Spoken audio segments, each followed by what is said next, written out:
میرے مالک نے اس امت پر یہ فیضان فرمایا کہ اس کا قرآن بھی محفوظ ہے اور نبی پاک صلی اللہ علیہ وسلم کا فرمان بھی محفوظ ہے، آپ کی اداؤں کے ساتھ محفوظ ہے۔ میں ایک آپ کو مثال دیتا ہوں، اگر ہمارے نبی پاک صلی اللہ تعالی علیہ وسلم کے چلنے کا انداز کیا تھا، اگر ہمیں یہ معلوم نہ ہوتا تو کیا فرق تھا؟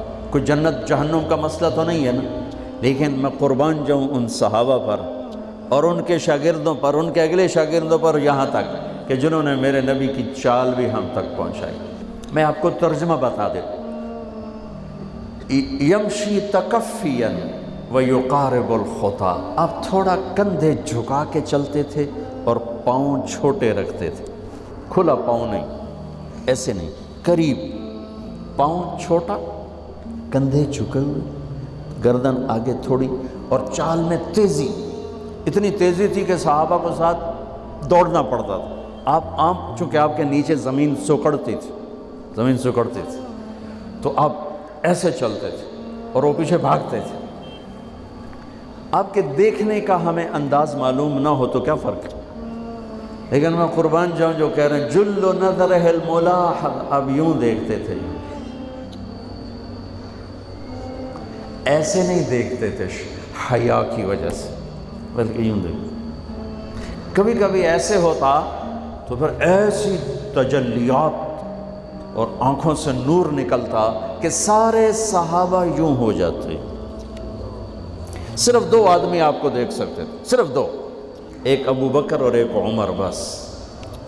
یضحکان الیہ ویضحک الیہما، دونوں آپ کو دیکھ کے مسکراتے اور اپن کو دیکھ کے مسکراتے، باقی کوئی آپ کو آنکھوں میں آنکھیں ڈال کے دیکھ نہیں سکتا تھا، جنہیں آپ کی نظر شرم و حیا ایسے تھی، ایسے تھی۔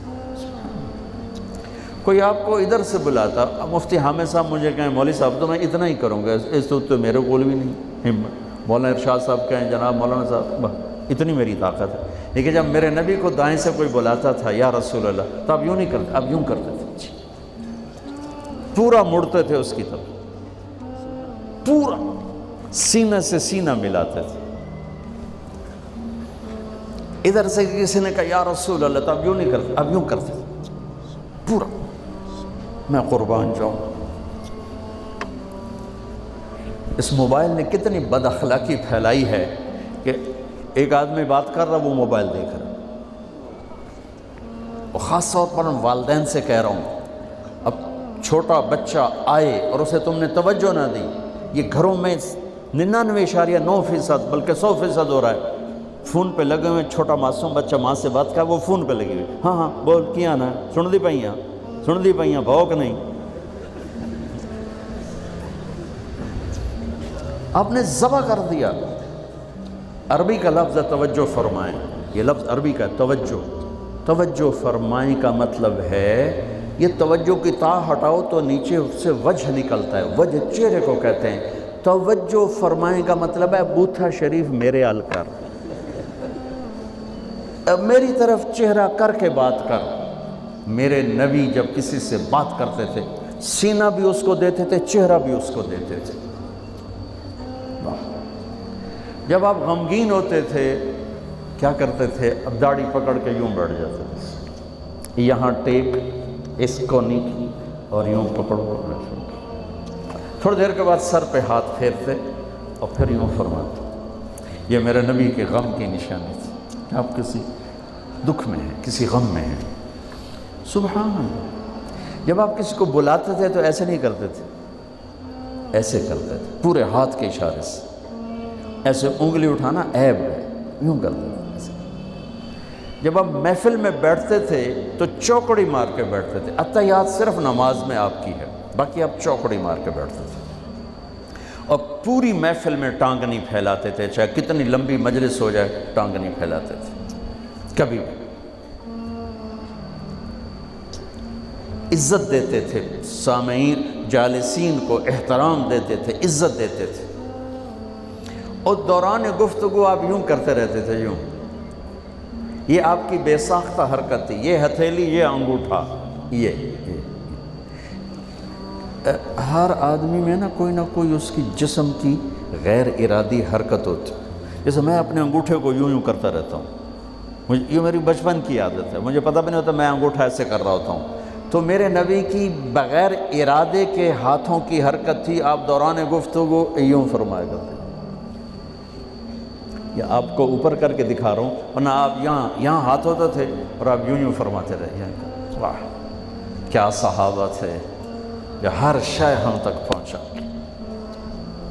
سبحان اللہ. جب آپ غصے میں ہوتے تھے تو ہماری طرح کوئی وہ اظہار تو ہوتا نہیں تھا، پھٹ پڑے وہ بھی نہیں ہے، ڈانٹ ڈپٹ وہ بھی نہیں ہے. اس کو برداشت کیا ہے، اس کا رد عمل آیا ہے چہرے پر. کیا یہاں ایک رگ تھی جو غصے میں ابھر آتی تھی، وہ ایسے ایسے ایسے ایسے ایسے کرتے، بینہما عرق یدرہ الغضب، تو اس سے اندازہ ہوتا تھا غصے میں. کسی پر اظہار ناراضگی ہے تو ہم تو لان تان کرتے ہیں. آپ کیا کرتے تھے؟ ادھر سے ابو ہریرہ آ رہے ہیں، آپ ان پہ ناراض ہیں اور ان کو بتانا بھی چاہتے ہیں، اور یہ ناراضگی ان کی کسی تربیتی پہلو کی وجہ سے ہے. من انتصر لنفسہ لا یغضب لنفسہ ومن انتصر لہا. ساری زندگی اپنی وجہ سے نہ کسی پہ ناراض ہوئے نہ کسی کی ڈانٹ ڈپٹ کی. تو جب ادھر سے آ رہا ہے نا ابو ہریرہ اور آپ ان کو اظہار ناراضگی فرمانا چاہتے ہیں تو یوں دیکھا اور ساتھ ہی یوں ہو جاتے تھے. بس ادھر سے انس آ رہے ہیں، آپ ان پہ ناراض ہیں، دیکھتے ہی آپ یوں ہو جاتے تھے. بس یہ اتنا تھا میرے نبی کی ناراضگی کا اظہار کہ آپ لگتا ہے ناراض ہیں، ناراض. جب آپ خوش ہوتے تھے تو یہ جگہ گلابی ہو جاتی. پہلے بہت خوبصورت رنگ تھا گلابی، لیکن یہ اور زیادہ چمکنے لگتے، اس میں سے نور نکلنے لگتا تھا. اتنی چھوٹی چھوٹی بات، میرے نبی کی کوئی بات چھوٹی نہیں ہے، لیکن جیسے فرض اور ہے، فرض کفایہ اور ہے، واجب اور ہے، سنت موقدہ سنت، یہ ساری ایسے ہی. میرے نبی کا ہر عمل عظیم الشان ہے کہ ہر عمل جنت میں لے جانے کا اور اللہ کی رضا کا ذریعہ ہے. تو چھوٹا تو کوئی نہیں، آپس میں تقابل کے. یعنی یہ میں وہ چیزیں آپ کو بتا رہا ہوں جن کا جنت اور جہنم سے تعلق نہیں، عشق سے تعلق ہے، محبت سے تعلق ہے.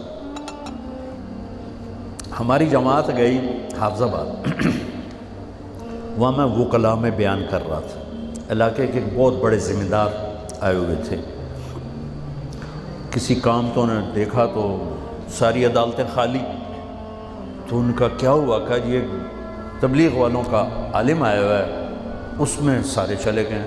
تو اس نے وہ پہلے تو بیٹھا رہا، پھر وہ جو جج کا ریڈر تھا انہوں نے کہا چودھری صاحب ایتھے ویلے بیٹھے ہو اور جا کے گل سن لو. وہ ذرا تبلیغ کو اچھا نہیں سمجھتے تھے، ان کا چلو ویلا بیٹھا سن لو. میں اس وقت اللہ کے نبی کے جانور بتا رہا تھا کہ میرے نبی کی 9 بکریاں تھیں، ان کے نام عجوہ، سقیہ، برکہ، ورثہ، زمزم، اطلار، اطراف، غیثہ، قمرہ. 9 بکریاں، 10واں بکرا یم، اور اس میں قمرہ آپ کی زندگی میں مر گئی. یہ احسان عظیم ہے ان ہستیوں کا جو واقعی اس قابل تھے کہ اللہ نے کہا رضی اللہ عنہ، جاؤ میں راضی ہو گیا، جو مرضی کرو میں راضی ہو گیا. سبحان اللہ، واہ. اور آپ کے اونٹ تھے 2 عسکر اور ثعلب، اور آپ کے خچر تھے عفیر اور دلدر اور فضہ، اور آپ کے پاس گدھے تھے 2 عفیر اور یعفور، اور آپ کی اونٹنیاں تھیں عزبہ، جدعہ، شہبہ، قصوہ، اور آپ کے گھوڑے تھے لزاز، تراز، لحیف، سجل، سکب، سبحہ، ورد، یعصوب، یعبوب. یہ آپ کے گھوڑوں کے نام. ایک گھوڑے کا نام تھا ورد. کیوں تھا؟ جیسے گلاب کا پھول نمایاں نظر آتا ہے، وہ گھوڑا ایسا حسین تھا کہ گھوڑوں میں نمایاں نظر آتا تھا. سبحہ ایک گھوڑے کا نام تھا. سبحہ، سبحہ تیرنے کو کہتے ہیں. ان لک فی النہار سبحا طویلا. اس گھوڑے کا نام سبحہ کیوں تھا؟ جب وہ دوڑتا تھا تو لگتا تھا جیسے پانی تیرتا جا رہا. خیر میں پھر لمبا چلا گیا. وہ جو تھے نا چودھری صاحب، وہ بیان سن رہے تھے. وہ گئے واپس گاؤں. تو اپنے امام کو بلایا، کہا مولانا صاحب ایک مسئلہ دسو کی اپنے نبی دی بکریاں دا نام کی ہے؟ وہ آکھن لگا یہ بھی کوئی مسئلہ ہے؟ اگے ہے تے بھاویں نہیں، میں تو اج دس ساڑھے نبی دی بکریاں دا نام کی؟ اسا کہا مسئلہ ہی کوئی نہیں تے میں دساں کی؟ اسا کہا تو اج تائیں میں نو پٹی پڑھائی ہے کہ اے نبی نو نہیں مندے تے اے نبی دے گستاخ ہیں، میں ہونے انہاں دے مولوی دی تقریر سنی ہے او تا نبی دی بکریاں نو مندیں تو انہاں نبی نو نہیں مندے، ہون تو جماعتاں نو رو کے میں تنو کھلے پھرے سا۔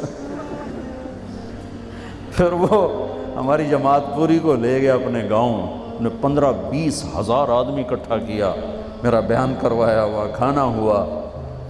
تو میں قربان جاؤں، آپ اسی سلسلے کی کڑی چل رہے جنہوں نے نبی کے علم کو لیا، آگے دیا، پھر آگے دیا، پھر آگے دیا۔